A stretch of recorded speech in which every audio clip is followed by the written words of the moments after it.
What is going on? We've got our friend Jonathan Jones, lead insider for CBS, with us today. And if you guys weren't on social media yesterday or weren't watching NFL Today, our guy JJ got to jump through a table Buffalo Bills style. It was awesome because the week prior, the NFL Today crew got to go to Buffalo, but they didn't invite JJ to break a table. So they let my man, big dude here, getting off the ground, great form. I'm going to get that in a minute. They let him break the table.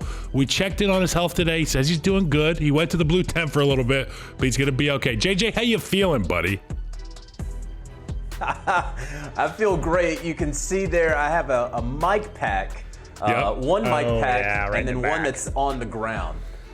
Yeah, so like that kind of got me right there in the back. I fell. Fortunately, the mic pack broke my fall, I guess you could say. So I was feeling it a little bit, but after about 30 minutes, man, I was worried about those burgers. I was going to say, smart to aim for those buns. Yo, I was really worried about the burgers. Get a little extra padding. Yeah. No, I thought about wiping the table off, and I said, you know what, man, this is a true tailgate. Like, we're in the studio. This is what I would do at a real tailgate. I would just go right through the food. So I decided to go through the food. And Nate, like the biggest, best teammate in the world, so fired up for you that you got to do that. Yeah. That was really cool. We wanted to get to that, and I know Mike's got some stuff for you as it pertains to Week 12. Yeah, we have the New York Jets and their disaster of a season. 6 more weeks until they're put out of misery, taken out behind the woodshed, and cleaning house more likely than not. Well, the house is already kind of clean. They need a new GM. They need a new head coach. What's this search going to look like for the Jets franchise and Woody Johnson, the owner? All right, so reported a little earlier that the Jets are, first of all, I want to say Woody Johnson, the owner of the team, is going to lead the search. We got to be clear about that. He is going to make the ultimate decision on who is going to be the next general manager and head coach of the New York Jets. Then he's probably going to take an appointment in the Trump administration. It could be back in the United Kingdom, and then he will not be over the day-to-day operations for the next 4 seasons. But I just reported a couple of hours ago that the Jets are hiring the 33rd team, which is sort of like a media and analytics company similar to Pro Football Focus in some way, in some ways not. And they are going to help with the search. And that is a group that is helmed by Mike Tannenbaum. We remember him, of course, as the former Jets GM, formerly the top dog with the Miami Dolphins as well. And then our friend Rick Spielman. Those two are going to be helping identify and vet candidates, help consult, because there's a lot incoming right now, right, to the Jets. There's a lot of folks who say, hey, I want this job. There's a lot of guys who, I want to make this point. Woody Johnson, because of his appointment in the last Trump administration, he wasn't there for the Adam Gase hire, Robert Saleh, or Joe Douglas. The last time he sat in on an interview process was 2015, when they hired Mike McCagnon and Todd Bowles. It is a completely different world in NFL hiring and in the NFL than it was a decade ago. And so the Jets, like a number of folks, remember the Commanders last year, they needed help. They reached out to Bob Myers and to Rick Spielman for that one. And they landed Adam Peters and Dan Quinn. And so the Jets, hoping to get some of that magic, needing a little help, and say, hey, old friend Mike Tannenbaum, help us out here. To give some background on the 33rd team who's helping with their search, basically it's Mike Tannenbaum and Rick Spielman right now. Mike Tannenbaum started it. It's a bunch of former players, former coaches, former front office staff that basically gives them an outlet to produce content around the NFL while they probably are still looking for jobs, things of that nature. Yeah. So that's what it's like the Fired Football Coaches Association, essentially. It's very much like that. But we've talked with you before about some of the top head coaching candidates that could be available or could be on the Jets' radar. But what about GM candidates? Because I think most laymen, most fans, have no clue who's behind the scenes making big decisions, who's doing well in other organizations. And maybe these owners don't either, and that's why they're hiring people like the 33rd team. So who are some of the best GM candidates available? What kind of names could we hear floated for this Jets GM position? Yeah, great question. And look, I'm going to list off a couple names, and I am not going to hit every name that I probably want to because there are a lot of very qualified candidates. You know, there's only 2 or 3 of these jobs that come open every year. And so because of that, you kind of do have a backlog of really talented general manager candidates. The other thing here, and I don't really think it is the right way to go about it, but this is the way the NFL works, if you're on a team that is losing right now, guys don't really want to hire you to come be a general manager. So, a Brandon Brown, who's the assistant general manager of the New York Giants, I don't know that he's going to get interviews simply because the Giants aren't winning right now, not because of how good he could be as a general manager, right? Glenn Cook with the Cleveland Browns, for example, right? So those are a couple names. Now, Ian Cunningham with the Chicago Bears. Yep. He's a guy who has had multiple interviews the last couple of years. He's a guy who had the Arizona Cardinals job 2 cycles ago and wound up turning that down. He's the AGM with the Bears and got a contract extension in the offseason. Mike Borgonzi, assistant general manager with the Kansas City Chiefs. The Chiefs have really created quite a dynasty there. And yeah, we all give a lot of credit to Andy Reid and Patrick Mahomes for good reason. But interestingly enough, we haven't really seen a lot of those guys getting plucked elsewhere. Ryan Poles with the Bears, of course, but that's really been it. So Borgonzi is a name that you're probably going to hear. And I'll just throw out a couple of names that would be interesting with some ties to the Jets, to Mike Tannenbaum. Donna Ponte, who is the chief football administrative officer with the NFL. She's worked with the Jets. She's worked with the Dolphins. She's been in the league office for the last several years. That could be potentially a name that you see interviewed. She interviewed with the Chargers last year.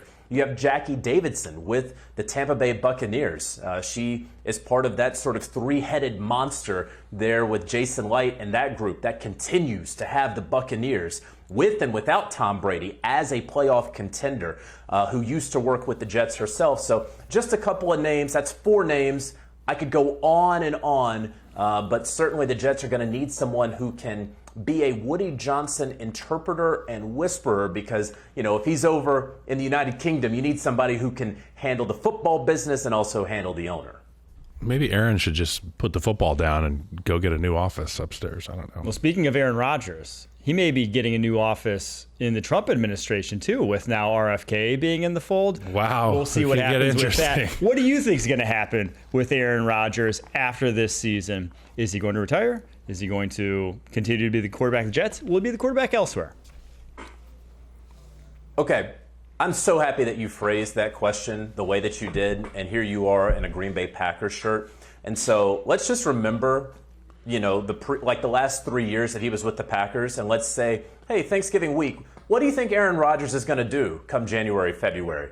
Anybody who told you confidently they knew what Aaron Rodgers was really going to do at this time of the year, they were lying to you. No one knows what Aaron is going to do. We're all watching him.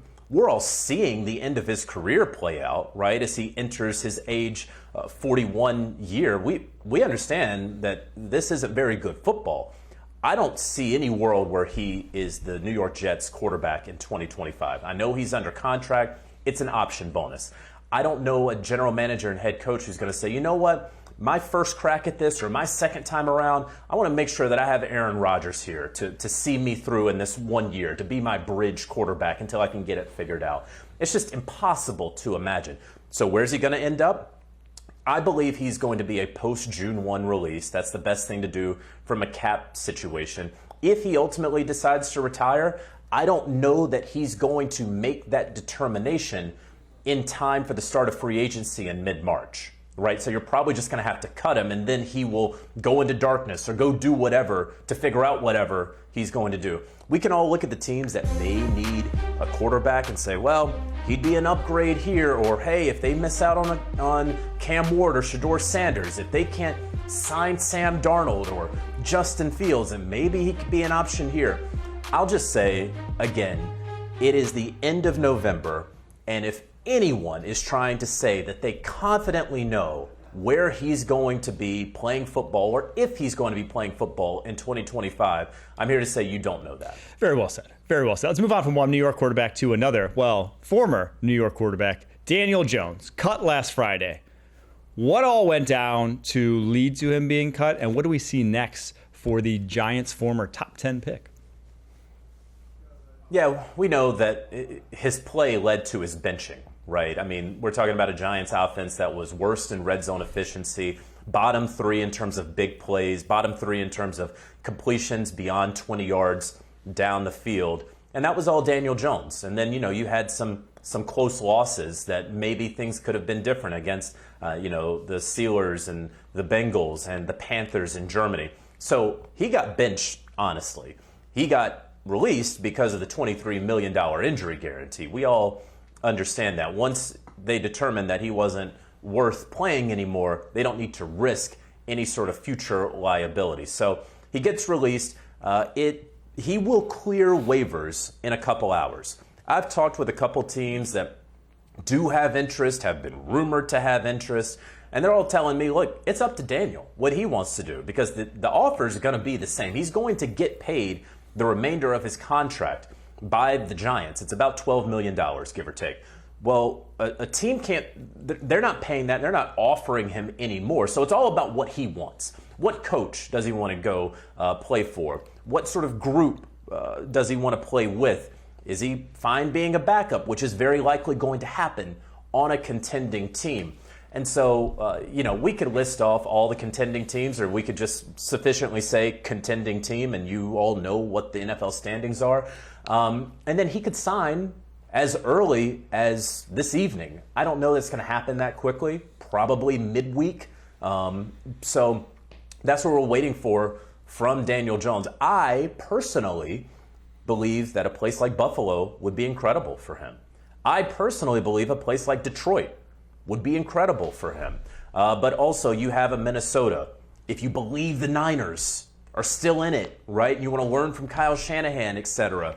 Those are places, right? But a place that just doesn't make a lot of sense to me, Mike and Kyle, it's the Raiders. Like, the one thing here, and I know we've talked about contending teams, but let me just take care of this. It could get worse. We're talking about a team that it could get worse. It could absolutely get worse. And you just put bad film out there with the team that drafted you, with the team that paid you the 4-year, $160 million contract. Don't go out there and put bad film with another team out there 2 in 1 year. That's going to kill your free agency value in a couple of months. Yeah, that'd be interesting if he just says, I don't want to do that. I'm midway through a season. Whatever I do is going to make me look worse to people's eyes. I don't care what the Niners' future is this year. That's where I want to be. I do agree. And also because he may need to play next week. Shoot.